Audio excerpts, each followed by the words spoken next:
everybody, and welcome to Red Wings Rant, where tirades and impassioned pleas for your Detroit Red Wings. They finally have a home. Winning ugly. That's right. Hey, if you're going to tell me that we deserve to win that game against Ottawa, you're crazy, man. But I'll take it. You got to get those points somehow. You're going to get wins like that throughout an 82 game season. So give me those games when it's up against Ottawa. I mean, there's a little bit of that where you're like, I mean, shouldn't you wake up for Ottawa? Isn't that the team we hate now? Or are we already like, they're at the bottom of the standings, their goaltenders all suck and they're injured. We can get this with a C+ effort. It's just one of the things I want to talk about today. Mike is on his way. He just texted. But one of the things I want to talk about today was a couple of bummers against Pittsburgh. And then, hey, you know what? Back in the win column against Ottawa. But there's a conversation to have there. Why aren't we awake for the next game against Ottawa? I don't know. Blew an opportunity against a Pittsburgh team that I don't care what their record is. We know they're not great. I mean, it's an oddity of a season, but it didn't go well for us. All right, we get to kick it off. Ketzel's here. Ketzel was here early, you guys. A+ effort, Ketzel. You get an A+, sir. But also kicking off the conversation about hey, what was it, like 8-0, Ketzel, to start off that game against Ottawa? You know, I kind of want to spin a narrative here and talk about Pittsburgh in a second, but yeah, I was actually watching that game. Mike and I went to the Pistons game. So the Pistons, when they absolutely destroyed the Knicks, who we all know, Knicks knocked out, I almost said the Wings, knocked out the Pistons in the first round last year, and it was a huge bummer. It was a series where you could say, like, the deserve to win a meter off the charts for the Pistons, but they were getting screwed. Brunson just knows how to flop. Cat knows how to flop. Getting the calls that the Pistons just won't get maybe until this year. So you've got your rival, your heated rival, and the Pistons took care of them. They frustrated the hell out of Cat, frustrated the hell out of Brunson, and it just turned into an easy win. And you kind of saw, like, with the Knicks, like, if those two guys aren't rolling, and I mean rolling, like at the peak of their game, there's not too much effort the Pistons had to put in to stop any of the other guys on the court. So we're watching that game. I've got the Wings game going. Of course, I'm being a terrible Piston fan. I'm sort of just experiencing the game as the Pistons are going. Just sort of experiencing the game from the vibes around me. Ketzel throwing out there, boo that man. Is that for Brunson, for the Pistons, or for me for being at a Pistons game? But anyway, I'm keeping an eye on this game. It's like 8-0 on the shots, keeping an eye on my phone. And I'm just like, John keeping us in it. John Gibson, of course, like I mentioned before, Ketzel throwing out there 10-2 for John since the start of December. We'll talk about that a little bit more. I'm also stalling a little bit for Mike to get here. But I think when we get into this, guys, the deserve to win a meter, which is a fun little tool, but really it's just an analysis of, like, who's putting more shots on net, who's getting the higher expected goals, who's getting those better chances, and goaltending really can overcome the deserve to win a meter. And I think John Gibson did a hell of a job against Ottawa. But essentially it says those skaters, forwards and defense, what are you guys putting on net? I think it was like 78% leaning towards Ottawa deserved to win that game. And, you know, like, as a game gets out of hand, I think we see all the time, like, the shots seem to lean over to the team that's getting shellacked. I think it was somebody just lost 9-0 the other day, but they had like a shot advantage of like 44-20. So it's like you can't always look at the deserve to win a meter and say that's an exact science. But it was 8-0 in shots, I think, right from the get-go. That's kind of where I'm leaning right now with this Ottawa Senators game. And once Mike gets here, we'll talk about it as a couple of buddies. Corey throws in there, we've lost plenty of games this year where we won the deserve to win a meter. No, Corey, you're making the right point. I think I'm going to stand pat and just say, thank God we got back in the win column. It's weird to me, like a game against an Ottawa, a game after losing a couple to Pittsburgh, that was sort of the output we got. And thank God for John Gibson. Thank God for Andrew Kopp. Thank God for Michael Rasmussen. Holy mackerel. Andrew Kopp with maybe one of the best goals I've seen since he's become a Red Wing. We'll talk about that one in a minute. Michael Rasmussen using Dylan Larkin as bait, throwing one in the back of the net. That was a beauty. But yeah, it was, there are great things in that game. Don't get me wrong, Corey. I'm happy we won. Just come on, we gotta get these shots back up, right? Like you gotta lean into the deserve to win a meter because you kind of got your butts handed to you against Pittsburgh for a couple of games. Ketzel throws out there, Devils game for sure. Ken Young, great point from Mr. Ken Young. You know you have a good team when you play like SHIT and still win. I do want to talk about that too, Ken, because I think it's really important. And Dylan Larkin might have hit this point earlier in the season, but it was like I have a visitor. Hey, buddy. What did you make for me? Is that Donald Duck? Wow. All right. I got a free picture of Donald Duck. Is that 2 pictures of Donald Duck I got? All right. I wonder if I can get these. All right. This is the genius of my children taking Post-it notes and making the bill of Donald Duck. Got the whole hat. We got the colors going. But we had to take a pause and take a look at this. Incredible work. A+ effort, kiddos.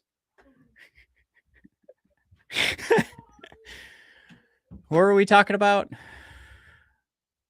Oh, right, the Red Wings. All right, let's get these slides going. I think I had how do I want to do this? Where's like the good where I've got like some whatever. We'll just do this one. All right, let's get through some of the news. But Ken, I do want to come back to your point. You play like that and you still win. I think that's a huge aspect of something Dylan Larkin said a little bit ago, where it's like we just keep finding new ways to win.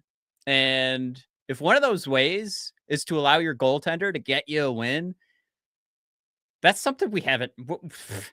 I mean, we get that for like chunks, or we've had it for chunks from like the Alex Lyons, the little chunks of a season from the Nedeljkovic's. We haven't gotten it the full season. That is going to be.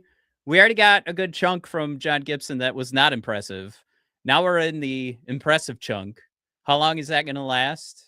Hopefully it's just John Gibson's figured it out, and this will be the difference for us. Even though Alex Lyon was already like a 30-year-old, but the difference for us, for like an established veteran goalie, I think we're really landing on that one. Both Talbot and Gibson being established veterans for us. And once they do get it figured out, knowing what works and being able to reapply it. But yeah, we'll get into that. We'll get through some of the quick hits of the news here. Mike said he's coming. I always assume that means he's like putting his laptop on the desk, but we'll see what happens. Nate, he gone. Look, this is a move too for me. I'm not 100% sure if this also said Marco Casper, I'd be like, what's going on?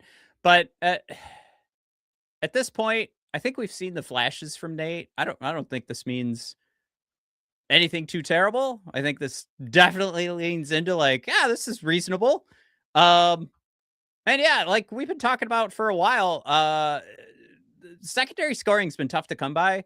And one thing that really stinks is when your top line isn't getting anything done either, which Max Boltman hit on a couple weeks ago in an article. Just how many weeks they've gone without putting a 5-on-5 goal in the back of the net. And Lucas finally got one against Ottawa. But when that's not happening, and you're really just looking at this Andrew Kopp line, no goals allowed, putting everything in the back of the net. At some point, when Nate Danielson is also not producing for you, you got to figure something out. Here he is, wearing Mike. You're sporting the Norris Trophy contending. Yeah, the Hart Trophy contending. Oh yeah, number one defenseman on the Detroit Red Wings, Moritz Seider. Oh yeah. Well, you started saying Norris Trophy winner, and he started no. And I thought you were going to call me out for my knockoff jersey. It's from China, sold out of a garage, and it cost $50 American. Nobody could tell. Seider. Yeah. Nobody could tell until we really put two jerseys next to each other and scrutinized it. Like, that's the world we're in, Mike. Somebody would really have to put up a stink for us to care.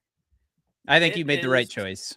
I think you have John Madden, and I'm wearing Frank Caliendo. So I think it does a really good impression, and I'm okay with it.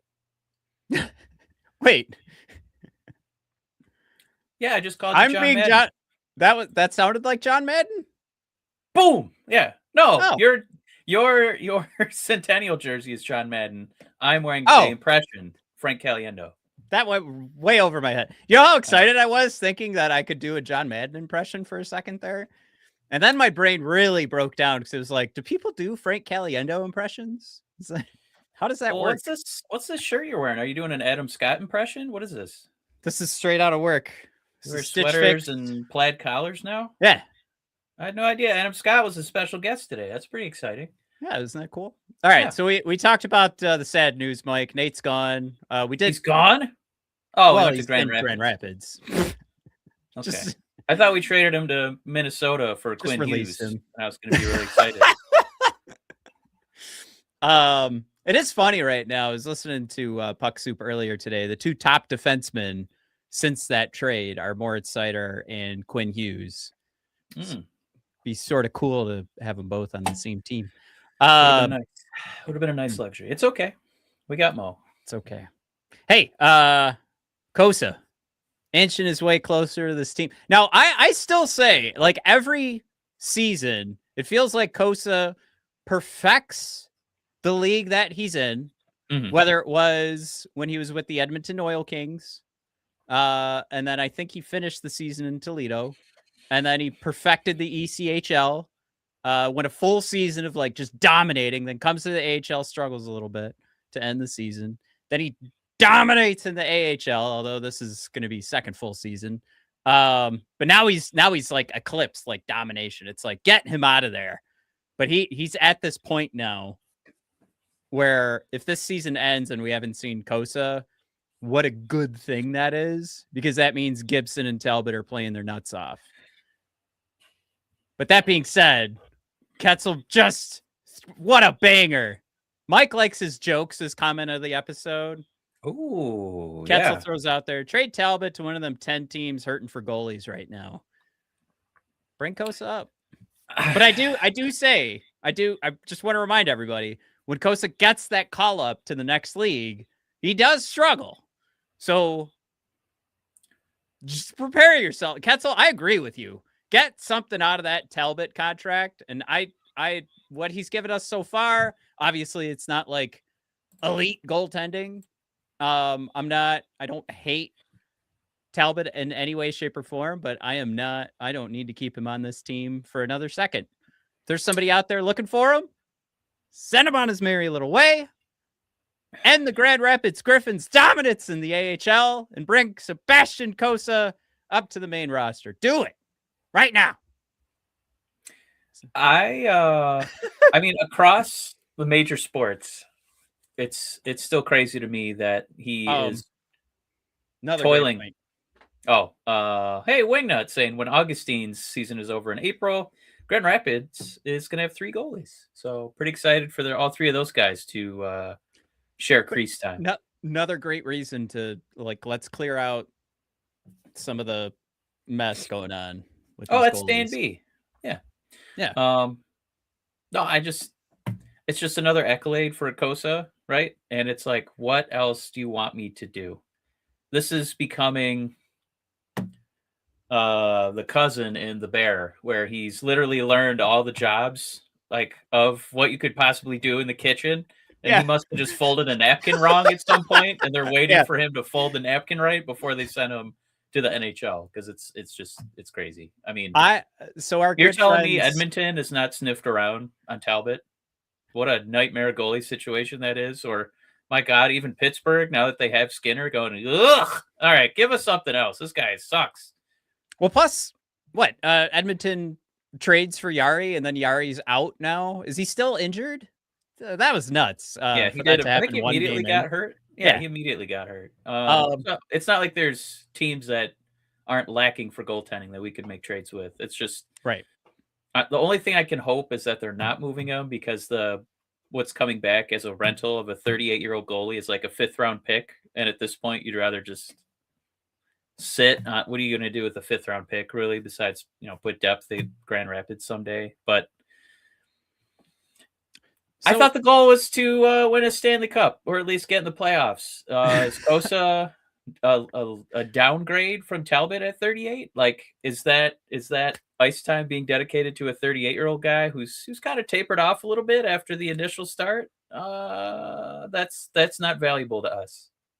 Yeah, I'm gonna pull him up right now, but just to come back to that point of I don't hate Talbot, but no. I don't feel any loyalty. And Ketzel's got a great point here. Strike while the iron is hot, and don't piss him off like Askarov, which it's a pretty good t-shirt, actually. Anybody's paying attention across the NHL, because it rhymes. Don't piss him off like Askarov. Okay, so where does Talbot sit right now? It could be a new goalie helmet decal. Don't piss me off. I'm Askarov. Anyway. Sorry. Talbot currently, Mike, an .888 save percentage, 2.99 goals against average, but nothing you can't replace. Or I said that right. Yeah. So it's there. It's waiting for you. But also, these are supposed to be the quick hits, and we're on minute 18, and we're on slide 2. That's the specialty of Red Wings Rant. We're really good at that. Lark's going to the Olympics. No surprises there. We didn't get a DeBrincat.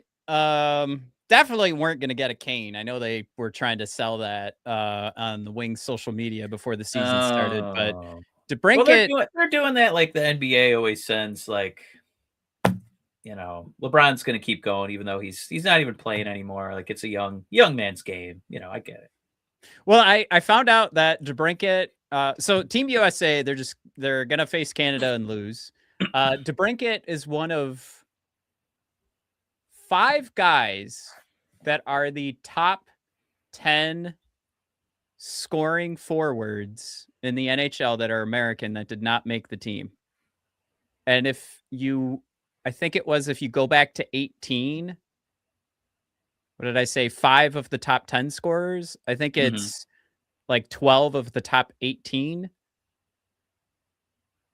are not on the Team USA. And just what is going on? What do you have to do to get on Team USA? There's zero recency bias. It's all about what is, I guess what's the long term here? But and then what is Team Canada doing? They're bringing on Celebrini. They know what's up. Throwing out there Billy Guerin, bringing Rangers just to please the coach. Love it. I saw that too. Yeah. And then they didn't. Well, I guess Adam Fox is hurt now, but there was this fun little press conference. I saw a little clip of Guerin being asked about Adam Fox, and the way it was described to me before I saw it was just it would be it would be like if you were called on in class, in like calculus, and you were like hadn't done any of they were just like they all looked at each other like, oh, did we fuck up? Did we forget a guy? But yeah, now he's hurt, so maybe they did know that. I don't know. But yeah, not a. So I'll say this though. There's a part of like a Max Boltman article that came out today that does bring up like what's the Olympic hangover going to look like. So to that extent, from that perspective, I'm kind of happy DeBrincat didn't make it. I'm happy Edvinsson got shut out, although I think it was Dom Luszczyszyn that showed off that Edvinsson would actually be like the second-ranked defenseman since he started playing, measured against everybody else on that team. Pretty cool. But yeah, he did make it, but he'll be fresh. He'll have a full month to rest and relax. The comments are coming in hot here. Jared throwing out Robo and Fox being left off for Miller and Trocheck is heinous. Jared, I'm going to give you a bid for comment of the episode because we don't have enough use of the word heinous. Big fan of that. And what was one other one? Oh, Corey was thrown out there. Corey Eisel was thrown out there in terms of the trade or potential trade for Talbot. 8. So just going back a segment. What does 888 save percentage Talbot get you though? And I know that number's a little bleak. I think more of the concern is what's left on his contract. Like you're getting a rental of a 38-year-old guy, but he's got a hell of a resume. So I think that's what you're trading for. And it's not a long-term commitment. So I don't know if you get to bundle him and maybe stuff, for stuff. And I think who threw it in there? Yeah, maybe a third rounder, maybe a fourth defenseman, fifth defenseman. I kind of like those ideas floating out there. And then Matt, the scariest thing with Larkin going to the Olympics, I'm selfish and greedy. Okay. And for that, I mean, I don't want Red Wings playing in the Olympics. I want them rested up, and I want them winning Red Wing games. That's what I want. Yep. So I'm pretty happy. The fewer Red Wings that make it, the better. And Jared saying Seider's going to be exhausted. Well, I brought this up too. At least Seider is in the same bracket as Canada. Mm-hmm. So he's going to get eliminated quickly. Yeah. Oh yeah, get wiped right out. It'll be good. He'll get the extra. He'll get the extra week or the extra week and a half. It'll be nice. Yeah, I just don't want to see like Larkin get hurt or Larkin get hurt. Mainly Larkin getting hurt because I don't care about the Olympics. Don't care. I mean, here's the thing. I do think it's some of the most fun hockey I've watched. I do. And even like what they did last year was a ton of fun. The Four Nations face-off. I did not. Yeah. I thought I was going to hate that. I was ready to hate watch it. And I loved it. Would be nice if there was fighting allowed in the Olympics. But I do agree with you. I would much rather win gold for Team USA and have 0 Red Wings playing in the Olympics. I'm a big fan of David and Goliath, so I just watch it to see if Canada's going to lose. That's my main rooting interest. Hey, they lost World Juniors. So, okay. Dan B throwing out there some stats real quick, saying save percentage for all goalies is down due to shot tracking, reducing shots for sports gambling sites. Wow. And Corey with a bid for comment of the episode. I do want to dive into Dan B's. What Corey's saying. The most fun hockey I watched was 97, 98, 2002, 2008. What's the trend there, Corey? There's a pattern there. Those 4 years. Okay, what is it? Add one. Those are all years. I think Green Day albums came out. Okay, good call, Corey. What's the next number on that list, Mike? What's that formula there? Okay, 2012, Corey. But save percentage for all goalies is down due to shot tracking, reducing shots for sports gambling sites. Oh, I see what you're saying. So he's saying it's an even larger scale conspiracy for like the FanDuel stuff and the DraftKings stuff.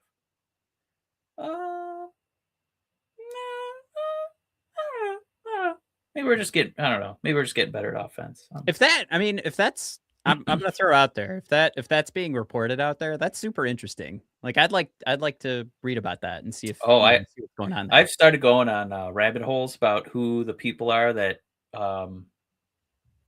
track statistics, Mhm. and it's okay, like with the draft lotteries, right? They hire like a third party, um, allegedly unbiased, like law firm to come in and like I'm unbiased. audit that. Yeah, I don't care at all.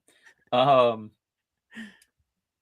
God, that just threw me off so hard. Sorry. So I the have another statistics, joke ready to go, but go ahead. So what they started to say is that because they were tracking when certain players got blocks in basketball, and they realized that the defensive players of the year, when they were getting a lot of blocks, it was Mhm. because they're getting them at home. And so the people keeping track of the statistics work for the teams. They're not like a third party company. So I think that that's also interesting. If we got to find out who's actually giving credit for the shots and sending it to the various gambling sites. So Dan, I'm going to give that a bid for comment of the episode. Nice little nugget for us to chew on here. You know how we always come back to the 10 that Mike selects, and then he does a big ceremony for who actually wins. Yep, it's very official. Matt, before we get into your slide, Jason, the great Lord himself, has graced us with his appearance, his presence, his grace. How do you feel about Dylan Sandberg? The perfect fit? Does that do anything for you? I don't think I've done enough Of a deep dive research. on the old Dylan Yeah, Sandberg?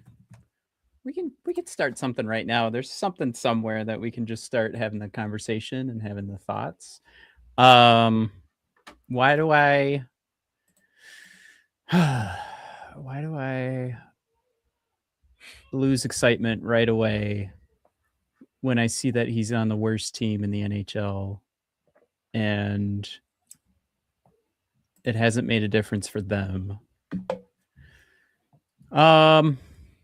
Look, I'll confess too, like I was looking at the Jets earlier today and like, all right,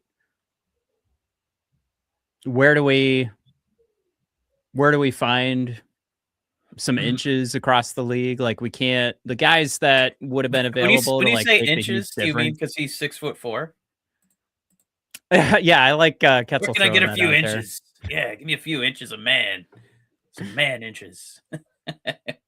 Yeah, No. I haven't put enough thought into it. I mean, he's got the possession numbers, like Ketzel calls out the size, 6'4", 216 pounds.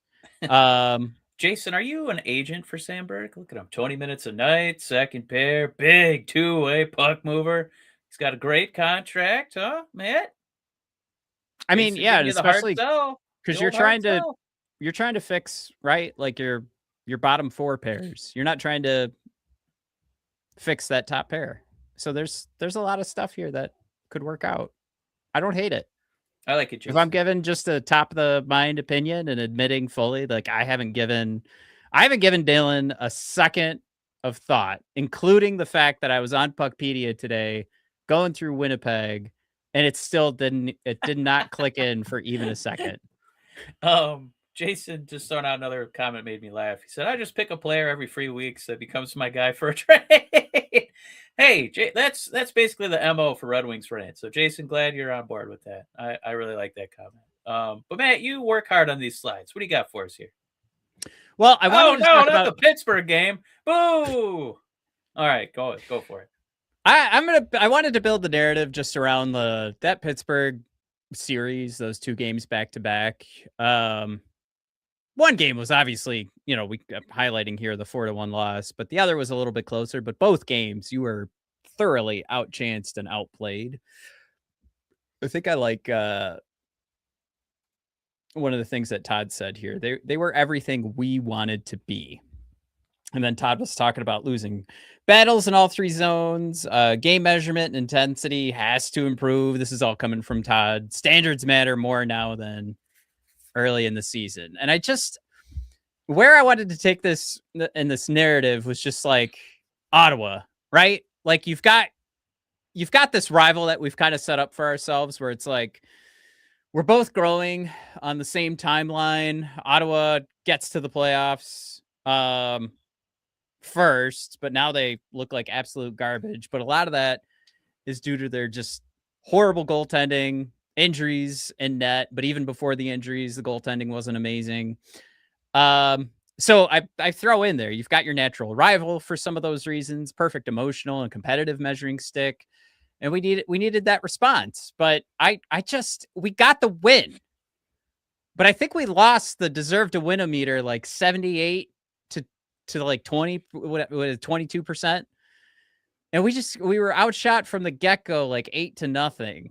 And at first, so this is the narrative I was building until I started to think about it a little bit. At first I was like, wow, we got to get this figured out. But is there a world where it starts to get figured out because we see that there is a good enough team here? There is something that can happen. There's different spots that you can rely on to get some wins. Mm-hmm. And even when you're on the deserve to win meter and you've got 22% deserve to win compared to Ottawa's 78, and you still pull out a win, can we kind of start, especially with the team that's at the top of the conference, can I finally start to like put away all of these getting outchanced concerns and now start to think about, we got thoroughly outchanced. Our goalie kept us in the game to make sure that we could start getting goals on the board. And then we just kept scoring. Now, again, Ottawa's goaltending, horrible. But you took advantage of it. Or if we want to use the word heinous. Yeah. That's kind of our Pee Wee's Playhouse like word of the day. Anytime somebody says heinous, winning ugly still matters. I think my main takeaway from this game is we've seen the Red Wings. It's an annual tradition. As soon as we start to feel a little bit positive about them, they crumble like a cookie in milk. And when you watch that Pittsburgh game, it can be a little disheartening, right? But we just got to get points on the board, man. And feeling like being like picky or choosy about how you're going to win or if you're like, I just want to win the games. I'm tired of playing Ottawa and they give us a spanking when it feels like we do have pretty comparable rosters, right? We know that these are peers with us in terms of having rebuilds that overlap, right? The same drafts, they're in the same lotteries with us. And so it does look markedly different, right? And Steve can, probably have a nice little, glass of scotch or bourbon, knowing that, hey, I was right about Allmark. He's, I don't even know where he's at. Is he with the team right now? Is he abroad? Where's Lars? Is he okay right now? Yeah, he's hurt right now. So Steve's winning on that front, and he's got his team at the top of the standings. I just wish that McClellan could just take these Red Wings by the shoulders and just be like, guys, just keep doing this. Please, I'm begging you, don't get discouraged. I know the Pittsburgh game, we played like absolute crap, and it was a pretty unwatchable product. I don't know what it is about early afternoon games that you guys don't like playing, but you know what? I'm okay with it because most games are not in the mid-afternoon on a Saturday, right? That's okay. Let's go win some night games when people are actually using their FanDuel Sports app, which is about to go bankrupt and get bought out again. But I digress. I got to download a new app again. It's ridiculous. Yep, get ready for another one. And I don't know what happens to our money and our subscriptions. I'm not ready to go down that road yet. But I don't know. This was a pretty hot team point-wise for December. Not feeling like the season's over here in January because we lost a game where we played like crap on the weekend. I wish that we could just look at the schedule and feel like here's some cupcakes. We're gonna pad our win-loss a little bit. So we got Ottawa, we got Vancouver coming up. Winnable stuff. And these are like that's the kind of final score I want to see. And maybe Ottawa kind of scored 2 more goals and it was kind of 5-5. But those didn't count. Okay, neither of those 2 goals counted. They kind of made contact with Gibson, so that one was definitely goalie interference. Wink. I mean, Matt, if you were an Ottawa fan, how livid would you be about that goalie interference call? wasn't it Mickey that was just like, I don't think that's goalie interference. But Yeah. I Tell think us, the Adam. puck, Tell us, Adam Scott. Yeah. I think the puck actually went between our player and their, I forget who was up against Gibson, but there was Yeah. no way Gibson could have made that save, and the guy skated into the crease himself. So they could be angry, but I think at the end of the day, like, Gibson couldn't stretch his arm out because there was a guy in the way, and he skated in there himself. I think Fair. Mickey kind of did, what I totally get it. I jump in with a hot take, and then you gotta either walk it back or just keep going hard. And Mickey just went hard. He's just like, nah, I don't know. And he had to listen to Ken Daniels there on the other side, just like, no, that's goaltender interference, Mick. So you had Mickey, I had Ken Cal, and he was just like cut and dry. That's gonna be a power play. That's hilarious. Minor. He was all over the map. Yeah. But Dan B, God bless you, saying, Pee Wee, I'm trying to use the phone. God bless you, Dan B. And then, Jason thrown in there the Sens game. Gibby saved their buns so hard to start. He did. And we were getting peppered with shots, and somehow our 3 shots turned into 3 goals. Yeah, I'd be pretty frustrated if I was an Ottawa fan for that. But yeah, I mean, this guy's been awesome. What is it? Was it since December 1st? His save percentage is 92.5, something like that. It's like third in the league, something like that. Yeah, and Ketzel posted for us that 10-2 record since December started.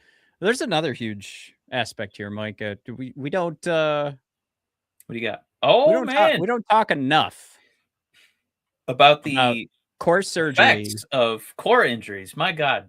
And so at this point, at this point, Kop's core, it went through like a calcification period, but now it's broken through. Right, he's taken the hits, and now it's back to jelly. So with that, Andrew Kopp stabilizing the second line for us, and really, I mean, if you're watching night to night, now with abs that Jesus H. Christ would blush at. Yeah, we got to do a shirtless chant for Kopp now. Himself. Yeah, right. We did it for Goff, but he failed us miserably. We need that chant for Kopp, and I think the proof is here, Mike, because I think we need an edit of the conclusion of Wolverine and Deadpool when Wolverine's abs are glistening, oily abs are showing. We need Andrew Kopp's face on it, because that's how he's been playing with this new core. You know what? And we only have 2 good results from seeing him shirtless. Number 1 is we see that it's fully healed, and it looks like a statue put together by is it Da Vinci? That's the statue of David. Yeah. Either looks like that, or Mike, maybe he's still a little pudgy and soft, and we can all go to sleep tonight thinking maybe we could be in the NHL. But Mike, we clearly can't, because what's missing here on the replay we're about to show on Kopp's breakaway snipe is that he stole this puck himself. This was 100% Andrew Kopp, and like I said, this is now the hero. Make sure you got it muted so we don't get canceled here. There we go. Oh man, that puck went in so fast. We lost a couple episodes. Yeah. Did it really like it? Do we not get the shot on goal? But yeah, this is absolute beauty. Can't be ignored that this all started from what Kopp's bread and butter is that neutral zone his play. been there, done that celebration was really amazing too. No, and like I said, this is something I've been waiting for. We've been, you know what? I shouldn't say waiting for. Like, I've just been asking for Kopp to leave this team. And it's fine. It's like what we needed him to do were those steals in the neutral zone. But Kopp right now, taking that puck, scoring, it's not just about that the puck went in the back of the net, but it's that we are seeing this more productive play, and we're seeing that word stabilize on the second line, where we first started with Marco Kasper, and we've been trying everybody under the sun to make this second line work. But Kopp really does look right now exactly what we saw I know. I'm trying to make a point, and you're having fun. I- It's fine. I'm not. I'm No, being dumb. I'm the there's boring one. a really good comment in here. Ketzel, God bless you, saying we finally a good team with Larkin as our number 2 center. Ketzel, you dirty dog. Essentially calling Cop our number 1 center. Corey But and Dan B correcting and saying Michelangelo. who did we say? I said Da Vinci. Oh, yeah, you're right. They're right. Thank you guys. Michelangelo's David, and now we need Michelangelo's Copper. And who said act like you've been there before, Mike? His kind of like nonchalant, kind of blasé celebration after the yet another takeaway, breakaway, snipe goal. He did kind of look like the David a little bit, just kind of that. Yeah, it does this all the time. So good for you, Copper. But yeah, this is another huge aspect here too, with him just looking like he fits here. This is exactly what we saw before he got hurt last year. We saw part of the reason we were calling out, like, let's see Marco Kasper on the first line was before Kasper got started on the second line was Cop was killing it with DeBrincat and Kane last year. So everything's kind of going according to plan for what the plan was last year when Todd McClellan stepped in. It's working, but this is something too. I just wanted to call out this dip on the top line where they're not putting in any 5-on-5 goals, which I want to talk about too. That's where hero era begins. Like, for sure, we got to give a lot of credit to DeBrincat, Kane as well, but you needed something to step up in this record in December, if you think about it. And how dominant this line was. You're talking about this doesn't happen without Moritz Seider and without Andrew Kopp stabilizing the second line. Because if everything went exactly how it went with the struggles on the second line or finding a second line center in October or November, we're having a completely different episode today. Yeah. So for sure, he's not in the hard conversation like Moritz Seider is. We're not asking him to be. We just need Kopp to actually do enough to make the second line formidable. And he's gone above and beyond, I would say, at this point. Mike. I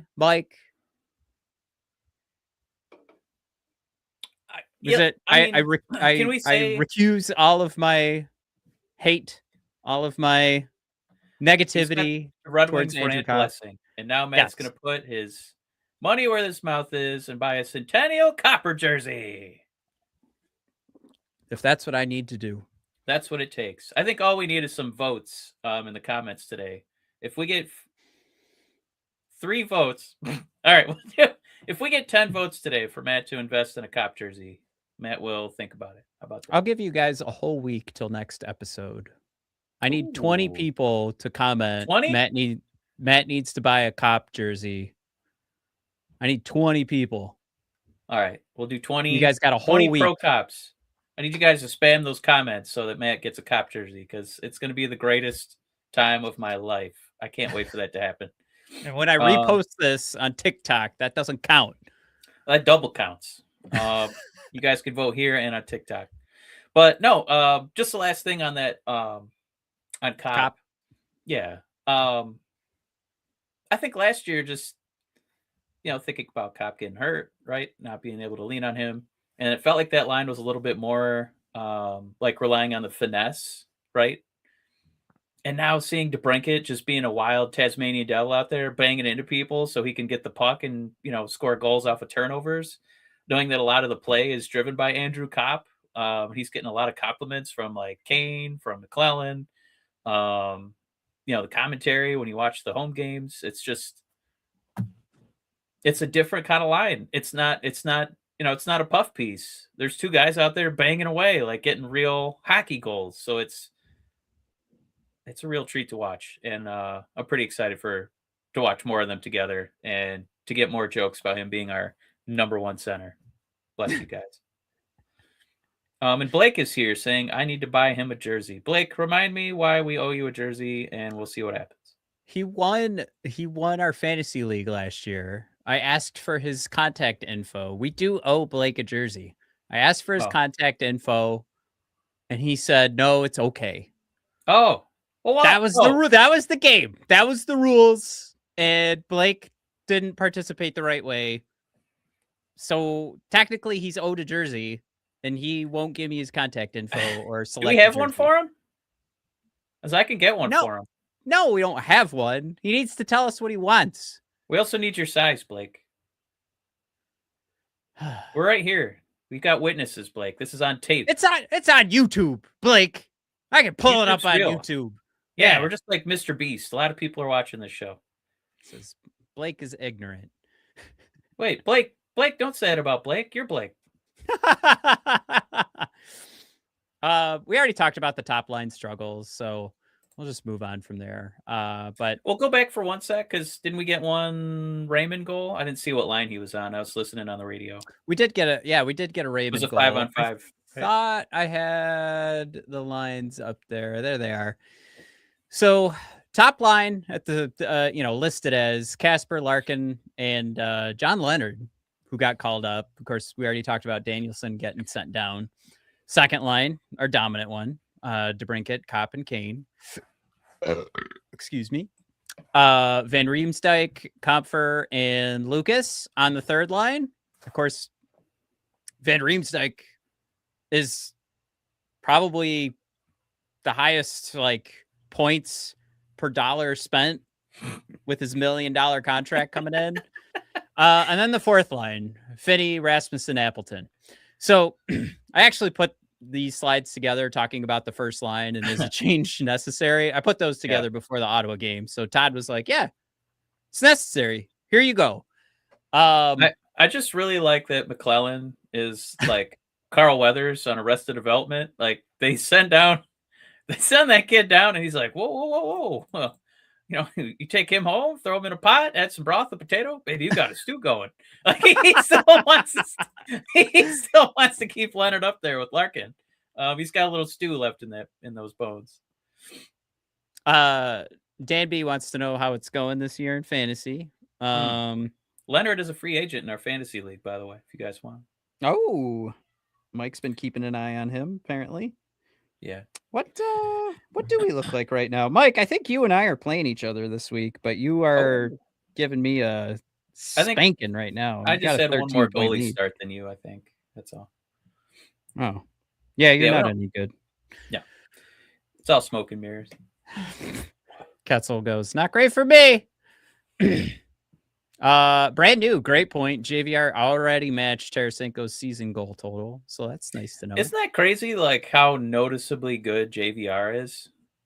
Contextually, right? He's an old dude, long in the tooth, but he's still got it, man. I hate how much Tarasenko's play last year curbed my opinion of this Van Riemsdyk signing, but also. This is really going to put me in a bad spot. And the next time we do a $1 million contract for a veteran, and I'm going to be like, hell yeah, bring him on down. And it's not going to go this well. But we really do need to just highlight. It is JVR, and JVR is the one who's killing it. Like, who cares who comes after or came before? I was becoming a real, ageist, I kind of felt like Creed in that episode of The Office. He's like, nobody likes old people because they're lame. Even though I think JVR and I are the same age. I might be a year older, actually. Well, a couple of things. We'll just highlight these real quick. Was curious, do we need to be concerned about Finney and his rookie season and sort of you hit that halfway point? It doesn't actually get any easier from here. Casper, I said this before Danielson got sent down, but do we need to reset down in Grand Rapids? I also don't know 100% if he escapes waivers or not, but somebody smarter than me can pop that into the comments. And then I just like the idea of what Todd's doing right now. Let's see who can get those minutes on the top line. And it doesn't hurt to reward a guy like John Leonard, who is killing it in Grand Rapids. And even with his minimal time so far, I thought he's tried to take advantage of it, and he's trying to create offense. I do see why he's in Grand Rapids. But certainly he isn't a waste of space on the NHL roster. But I would like to see, now that Casper gets those opportunities, to have this go a little bit longer, not just Yeah. like, oh, you got shellacked by Ottawa in the shot department, so we're gonna break this up again. Like, let's see if we can build something here, because it was 2 weeks ago that we called out Casper's still not working out. But a year ago, when Todd came in, it wasn't Casper between DeBrincat and Kane. We've already talked about this episode, but it was 2 weeks ago or whatever that we talked about put Casper with Larkin. That seemed to be working last year.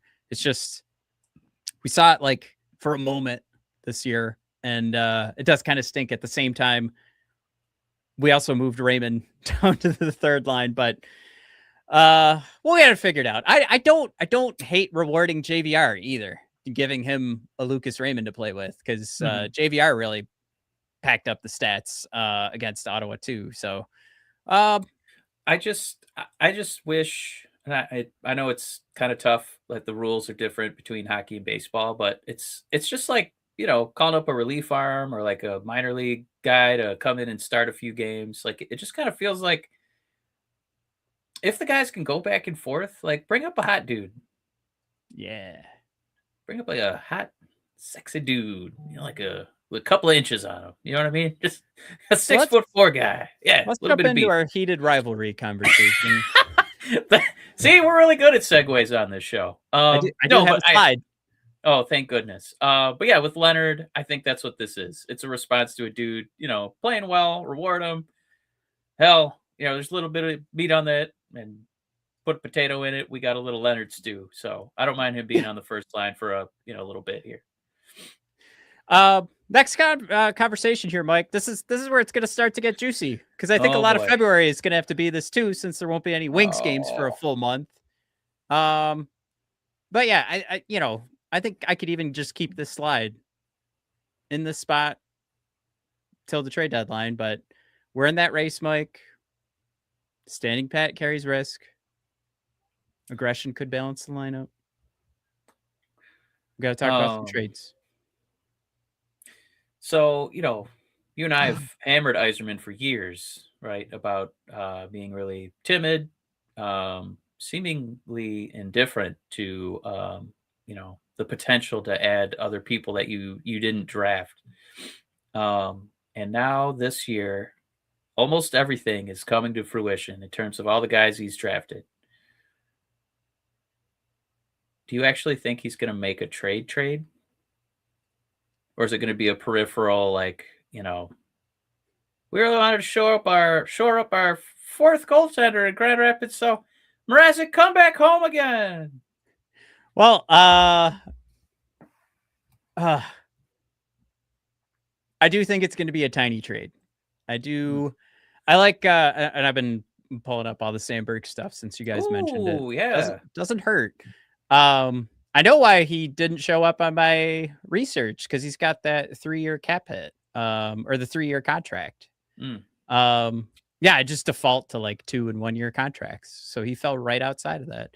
But anyway, look, I just pulled this up because the great question was asked earlier. What should we do about Sandberg? I think this is something you definitely pull the trigger, and this contract is nuts. Like, to hold on to a $5.8 million contract with the cap still going up, that'd be a beaut. I almost would just pull the trigger. You get that size in that contract for a few years, and a guy who's entering his prime. That is a huge aspect of this that can't be ignored. But ultimately, the general conversation, or the broad conversation around trades, I think Steve's going to be passive again. I do not think he's going to be aggressive. I think he's going to hope something kind of falls in his lap that looks like a no-brainer. I don't think he's going to. To put it this way, he had an opportunity to be aggressive and bring in what is arguably would have been the best player in the Eastern Conference. Remember, we had that conversation. Yes. You could have done that, and you didn't. Which it's again, I said I was going to stop pushing that Yzerman made a mistake there. Obviously, this first line pairing is one of the best in the NHL. There's no reason to force that change to bring in another guy and essentially still have the same holes on your defense. I get that. There's still the conversation about bringing in elite talent, but I think Steve's going to have a better opportunity to do what makes sense in Steve's mind if he's more passive than being aggressive. Well, I do want to expand on. Hey, Colin. Who Colin did we wants have to know here? if we're reading the chat. We are, Colin. What's up, We brother? are reading the crap out of the chat. Hello. Yeah. Colin, this is your show, man. You just tell us what to talk about. That Ketzel- Sandberg card is up because of the chat. Yeah, that was Jason, I believe. Ketzel is saying Olympics have another trade freeze. It's going to be more frenetic. So it looks like the freeze will be February 4th through February 22nd. So we're expecting deals leading up to the 4th at 3 p.m. And then the actual deadline will be March 6th. So there will be a little bit of a crunch there between the 22nd and the 6th to get the last of the moves in.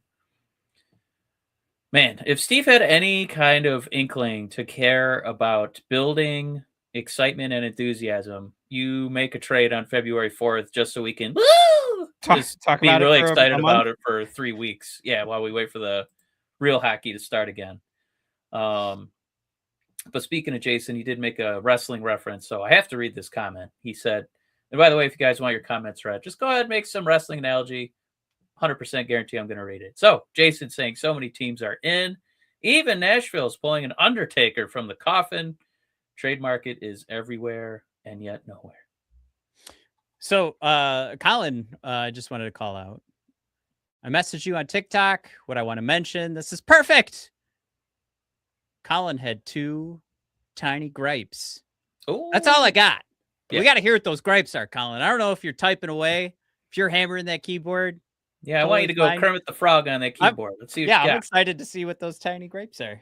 I don't know if it's for us. It's probably for us. But if it's for us or for Steve or... And then Carmen said, I'm going to say anything Yzerman does is going to depend on the cost. He's not going to make a big move to go all in for a chance for a couple-year run. To me, Larkin is your captain, and first center is a problem if you want to contend. Carmen, if you're late to the show, tongue-in-cheek, we've discovered that Andrew Kopp is now our number 1 center. So, crisis averted. Now Larkin is our number 2 center. We did it. But in terms of him being frugal, cautious, what he would call pragmatic, yes, he will probably only do some peripheral move that will be akin to a mouse fart in a prison. So a quiet little whisper toot, and then we'll go on with business as usual. But maybe not. Maybe not. Maybe this year he'll surprise us. Corey, oh, God bless you, saying, when do we start cheating to prove we're trying? Who says we're not? I've wanted to be the Vegas Golden Knights or the Tampa Bay Lightning for years now. Oh, that way. I don't get it. Yeah. Well, you can't now, right? They've gotten rid of. We already got through that threshold of like being able to share contracts, which like was like the most fun thing in the world for the NBA. So you can't do that at this point. You could have started the process, but no team started the process. So you're not gonna be able to share contracts or like split. What am I trying to say here? What's the hold on to some of the cap money when I say share contract? Yes, thank you. Good God. Yeah. And Colin, I see your comment. We'll come to it, buddy. So you can't do that anymore. And then what was the other thing? Our cap circumvention, they've kind of ruined that too, because you have to mark your guy off for the rest of the season to be able to get the full cap hit back on your cap sheet. Otherwise, you just get an average number back. So for it to like make a difference, you have to lose a major player, and then it's only the average cap hit. My favorite thing with this show is when Jared falls off his couch to make sure he can send comments like this. Whisper Toot, hell of a metal band name. Thanks, Jared. And then Colin was saying, he's a little late celebration for almost a posthumous Festivus for 2025. I want to start with 2 tiny gripes I have with the Wings. Number 1, a breakaway finishing. Always seems like we try to go backhand 5-hole I believe that's the PK effect. And Colin does call out too. It started to turn a little bit into Forget Bernie the Sanders, so sorry about that, Colin. no, I don't know if you fine. actually sound like Bernie Sanders, but go ahead, Matt. Colin did call out too, like, save for the cop goal. This is better MO. I will say too, like I would call out that Rasmussen goal too, where he we talked about it earlier in the show, but just basically used Larkin as bait, as a distraction. But to your point, I think ultimately it's something you hope that they're working on and they're gonna fix. And then the best thing for us would be that we just saw 2 pieces of evidence against Ottawa where we made it work. The only thing I'd also add to that is we've already talked about how horrible Ottawa's goaltending is. So even that cop goal, take it with a nice little tiny grain of salt. So yeah, Colin, you make a great point. I don't know if we want to talk about like speed and what the decision needs to be most of the time with how weak our bottom 4 defensemen have at least looked like on the stats, on the advanced reporting. So it says that they're weak. So it's not anything where we're playing tight on the point and trying to force those odd man rushes where we get some good opportunities. But I know you're even talking about like when we get those opportunities, it's not coming. But I also would have to add in there too. Mike, I feel like this has been our problem since I've been a Red Wings fan. We used to make fun of Darren Helm all the time. The only guy who was ever consistent in my book. Come on, man. Well, yeah, I would say we went back to back on Russians. Datsuk and then Fedorov were the only 2 guys I would say consistently were just the breakaway was their MO. And I feel like that spoiled me, but then it's been tough ever since, or at least we've been at average, definitely not above. While we're getting last of our Festivus grievances out, Colin Bernie Sanders Hicks also says the response to physicality the Wings face, Sider literally put into the opposing bench. I didn't see any response. ASP and Fetty seemed like they get their ass beat. Gotta up the physicality. I will just say, Colin, I do understand the frustration of us not being more physical. However, I also feel like there's a lot of business decisions being made out there because we got a lot of guys who are about 5'9", $185. So it's cider or nothing. You're not getting it out of Big Ras. He's not he doesn't like throwing hands at all. He's not a hand thrower. He's more of a, excuse me.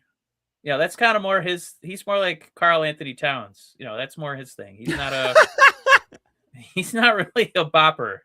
After all that, that's kind of Big Ras in Detroit. I'm sorry I keep dropping basketball references, but if you haven't seen Karl Anthony Towns, what do they call it? It's not virtue signaling. What is that phrase? It's where you flip your character. Yeah. Depending on who you're talking to, you act a little bit different. Everyone does it, but his is really funny. Anyway, I digress. And then his third one is ASP's stick snapping. Well, he's just got such a powerful shot. Not even a hockey stick made by man can contain him. So that one, I'm gonna let that slide. Dan B saying he loves Bernie. Hey, I'll give you a bid for comment of the episode on that one. Love that. My favorite old man in mittens. He's wearing gloves now. I don't know if you saw. Ketzel throws out there the wooden sticks are superior. Dan B, he's got a 47-year-old Sherwood. We had a Sherwood. We actually had 2 Sherwoods growing up. Code switching. Yes, good job. Ketzel bailed us out. Thanks, buddy. Yeah. Where is he? Yeah. Code switching. There we go. We need one of our followers to be like those like the gear gurus, like the guys who have like a full database of like who wore what each night. Like I need one of those guys at my disposal. Which one of you guys can step in there? We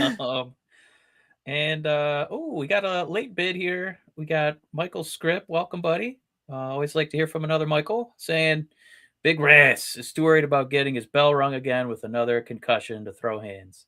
And let me just expand on it. I don't mean I want him to actually fight, but it's just I want him to be 6'6" because he's 6'6". You know what I mean? Like, use Yeah. your giant body. So I that is a very fair point that Michael brings up. Very fair point that we don't want him to get concussed. I just wish a 6'6" guy could play like he's 6'6". I'm very curious to get this confirmed. Ketzel throws out there that Puckpedia tracks their gear. Interesting. Ketzel said ASP uses a CCM JetSpeed FTB Pro. Ketzel, that's actually Harry Potter's broom. That's what you've written there. He wrote JetSpeed in his Quidditch matches on FTB Pro. Can we still make Harry Potter jokes? No? Dylan Sandberg uses a CCM JetSpeed FT6 Pro. Oh, ASP got a upgrade, bro. Oh wait, yeah, he's got the new one. Okay, he's got the Nimbus 2000. Oh, look at Matt! Matt dropping some Harry Potter. Yeah, we're back. Are you allowed to reference Harry Potter anymore? You just don't reference She Who Shall Not Be Named, the creator of Harry Potter. Yeah, got it. We own it now. Yeah, that's our people. Oh, Ketzel throws out there in partnership with Gear Geek. Look at that. Love it. All right. Yeah, Ketzel. Now we know what all dot to use. Exactly. That's a good call out, Colin. I'm glad you made it to the live show. I think Colin reached out like right while we were making the decision to take a little break for the holidays. So I told Colin like, yeah, we record on Wednesdays, and then we disappeared. But thanks for coming, Colin. Glad to have you. Jared throws out there, all Wings players should use FTP sticks. I feel like, knowing this is Jared, there's a joke. Probably stands for fart, turd, poop or something. Jared, what does FTP stand for? And if it is fart, turd, poop, that's another bid for a comment of the episode, so I'm okay with that. We'll just wait here in silence till you answer. That's good podcasting. Right. So I put trade targets question mark because this is what the Athletic highlighted. Alex Tuck, I don't mind, especially like as we're talking about like Finney and the first line getting kind of weak. The only thing is Buffalo also knows that the rest of the NHL is kind of circled Alex Tuck, and I worry that it's going to be too expensive.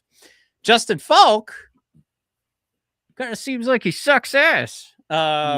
So I get, the difference here is that you bring in a Justin Falk. Maybe the way that this works is that he is playing so poopy, the ask won't be so high, and what you're actually going to do with him is plop him down on the third pair. He plays in St. Louis, right? Right. That's the only team Steve likes to trade with, right? Very true. So Steve is going to open his phone, go to his blacklist, unblock St. Louis, and then just text 2 words, 3 letters. You up? Well, they owe us too for stealing Berggren. So, but yeah, I think there's a solution here. The one thing, and I can't quite make out the number, but I do think the competition that Falk is facing is still pretty low. So the argument to be made, the argument to be made is that he'll be on the third pair. Ultimately, you're still looking at a pretty similar number for the competition phase. But so isn't he 4% better than Sherratt? That's right. Didn't he have a zero war? We'll keep talking, but let me find that Ben Sherratt card. That was kind of fun the other day to see that. Yeah, I saw the same article you were talking about. I think they're floating that out there because St. Louis also not doing super hot, and we know that they have a couple dudes with a little bit of beef that are expendable. Like, the Blues are like, we don't really need him on our team, and he's playing 22 minutes a night, so he's got the blood flowing. I don't. This would not be a sexy move. This would not be a move that would make me excited on February 4th for February 23rd to come around. That I would feel like we got someone 4% better than Ben Sherratt. How do you find someone? How did they find someone 4% better than Sherratt? That would be the most Yzerman move you could possibly make. He does face tougher competition than Justin Falk. So. See, part of that makes me think that Sherratt makes the competition feel better because I don't even. Oh, that's true. That is a flaw in that, right? Like your competition's better because they score and then they're elevated on the competition scale. That's a great, like, what came first? Anyways, I don't think Ben Sherratt's having a bad season. He also laid somebody out in that Ottawa game where I was like, hell yeah, let's see more of that. He's another problem area where I think he could be a little bit more physical and he's not. Again, 4.8 for the last year, totally fine. We can manage that. I don't think he's having a terrible season. Oh my God, Ketzel, you ready for this, brother? Ketzel throws in there. You know what? I'll take Philip Broberg. Ketzel, let me figure out how to produce the show. Boom. So while you're doing that, Ketzel, I need you to touch. Right there. I need you to touch base with me on this. Tuck wants $10 million a year. There's no way that's true. That is coming from Elliot Friedman. Wow. So you don't really want to see that relationship continue. I think he's fine in Buffalo. I would keep him in Buffalo. Both of those names, I'm not champing at the bit.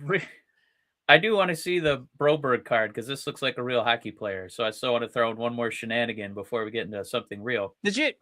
It's up. The Broberg card. I had it ready to go. Michael is back again. He said, Yzerman move would be to trade for Stamkos and give him an extension. Can I add one caveat? He would convert him to a defenseman, then give him an extension. All right, Matt, you have a real player, an adult who would make us vastly more competitive. What do you got? I hate playing the game where it's like, one of these teams is at the point where they're ready to sell, and then we start looking for the guy that makes sense for St. Louis to sell, which is, what the Athletic was guilty of. Yeah. This is the direction to go. Broberg is put in those situations with the tougher competition. You can see it right here on the J Fresh card. I think this is something too, where you're thinking about that future investment and how long do you want to keep this relationship going? But you're going to get, according to this card, you're going to elevate that PK. You're going to elevate your 5-on-5 play with this offense and defense being, especially for a St. Louis Blues team that is struggling this year. When you put Broberg on the ice, you're going to control the puck. I think this one, to me, and Ketzel, I love this call out. I think this is one where I'd really lean in, and this is one where I'm looking at, even though they already stole Berggren from us, but I'm looking up and down that prospect list that we've got going right now. I'm trying to figure out what is the timeline for Casper Danielson, even a Carter Bear. I'm looking at those forwards that we got, and I'm thinking about what a hole this defense feels like. And can you plug up one of these holes with a Broberg? Yeah, I think this is a good a one. really responsible move, right? Like kind of more of a defensive defenseman. He's an RFA, so you get to kind of, give him that last transitionary contract, I'd say. Oh my God, great call. I totally forgot about that part. Yes. The RFA, there's something else to consider there. I don't know. I really like your idea too, depending on the prospect timeline. Maybe somebody a little bit younger, because the Blues probably got to face reality a little bit. They're probably a couple years from being relevant again.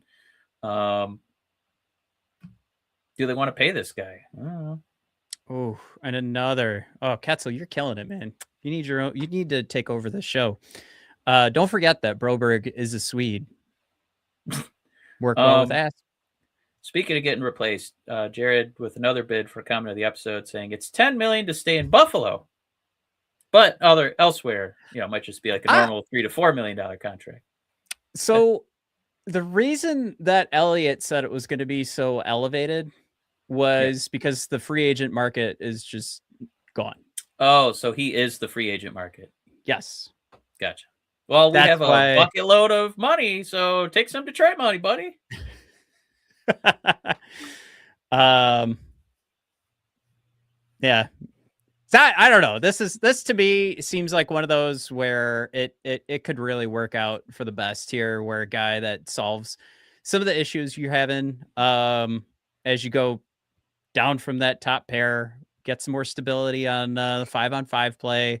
Love the call outs from Ketzel with the Swede connection.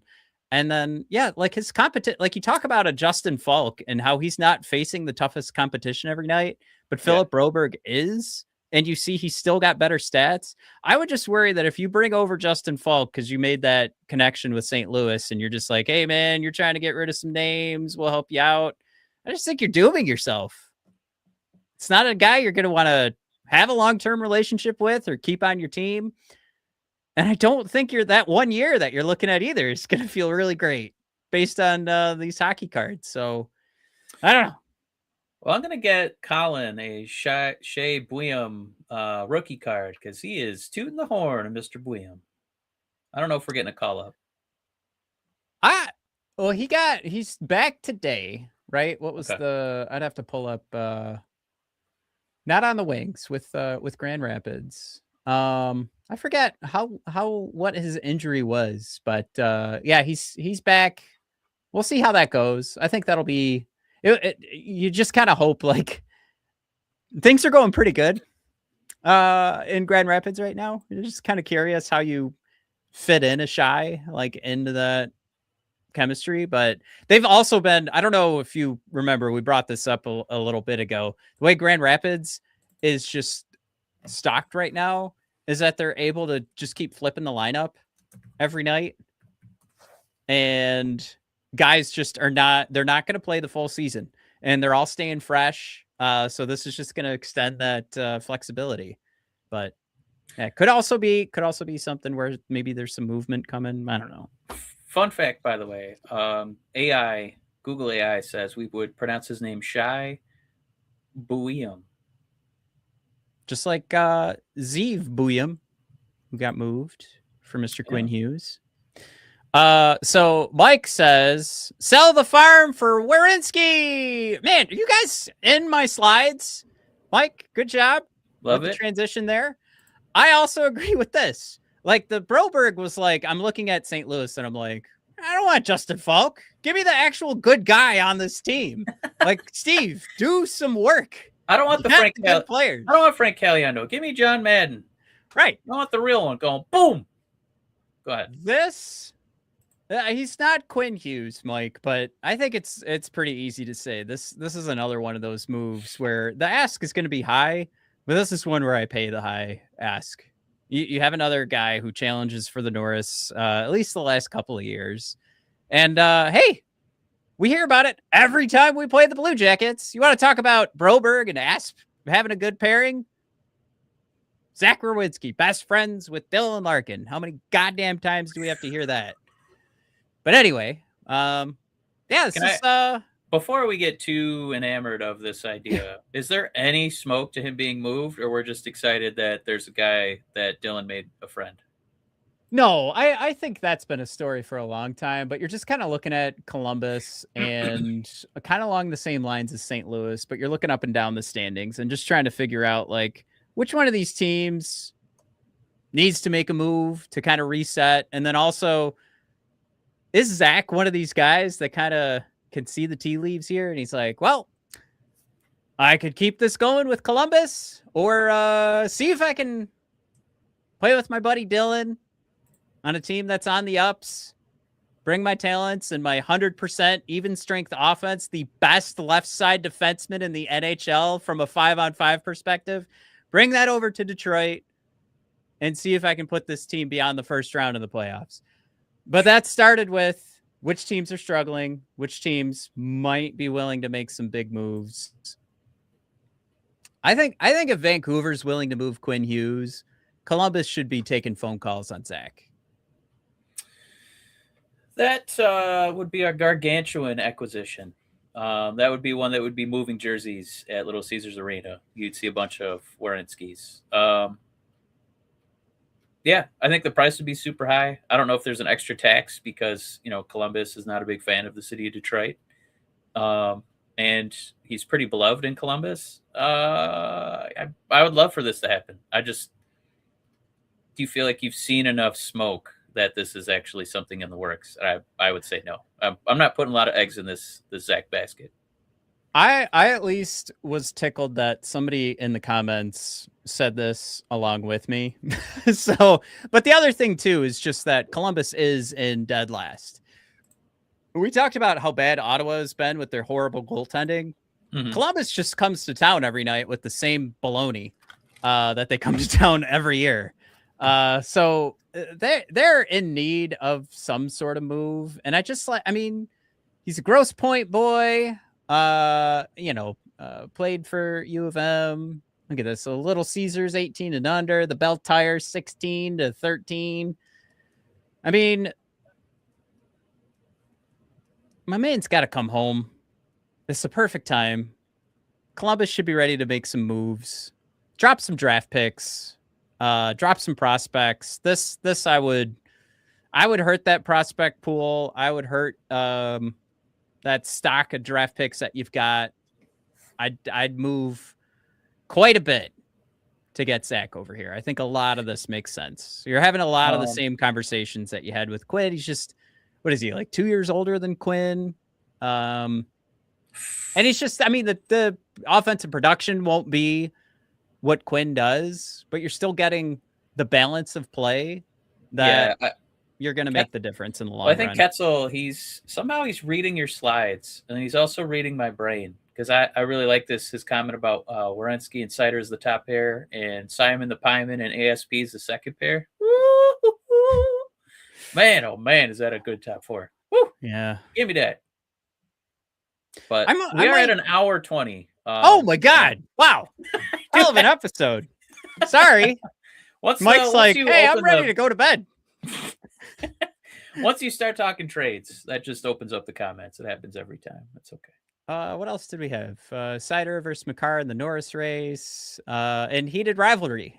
Why it matters. You want to save this for another week? Because I haven't started watching it yet. So we'll give me a little bit of time to watch some episodes. Mike, boys be fucking. There's a lot of fucking on that show.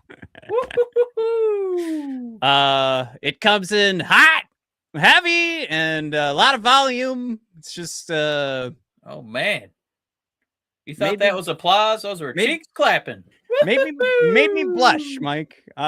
Just, I mean, it wasn't as bad as the Chair Company, but no, the graphic. It wasn't as graphic. Sorry, it wasn't as graphic as the Chair Company's infamous Scrooge scene, but I'm excited to watch it. There was a lot by myself. Yeah.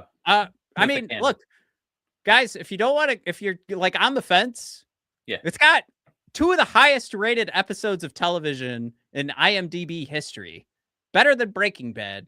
So, and Breaking Bad, I feel like has held that ranking for a while, but I mean, critics love it. The fans love it, guys. We'll talk more about it next week. Oh, all right. We'll see you guys on the Watch it. Do your homework, guys. Watch it, and we'll all come back with our reviews of Heated Rivalry. Well, we're going to talk feelings next Wednesday. I can't wait. All right. We'll see you guys.